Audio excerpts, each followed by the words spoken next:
Here's what would happen if we dug tunnels between continents. Avoiding all the water and digging through the ground from England all the way to America would take an incredibly long time. Instead, you could make one massively long 5,500 kilometer tube and place it over the ocean. Then, using anchors, you drag the tube down about 45 meters and secure the tube using wires tied to the ocean's floor. To travel through your tube quickly, you'd need to use vac trains. This system would essentially act as a vacuum that would take out all the air from the tube.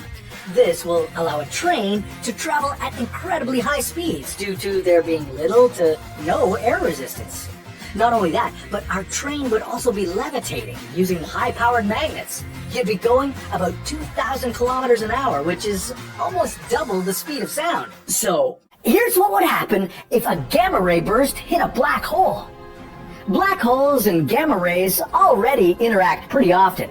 A black hole releases a burst of gamma ray light when it's created. If you were near the explosion, gamma rays would pass through your body.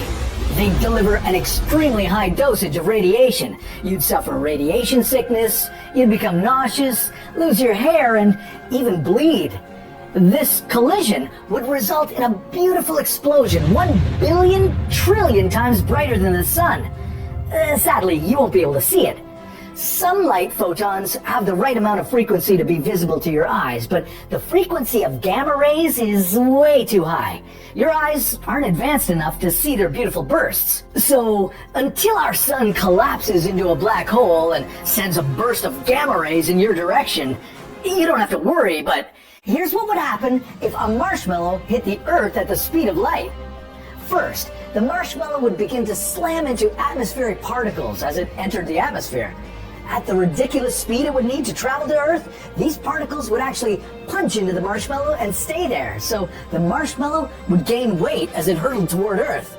Then, our fluffy flying friend would begin to travel at 99.9% the speed of light, reaching the surface of Earth in less than a millisecond. If it didn't rip apart from that highly energetic event, the once puffy marshmallow would hit the ground with a lot of force. Take the Chelyabinsk meteorite as an example. This meteorite exploded at a height of around 19 to 24 kilometers above Russia in 2013. The overhead explosion injured 1,000 people. The high temperature journey would cause the marshmallow's carbon to darken and harden, converting it to graphite. Not so tasty anymore, is it? So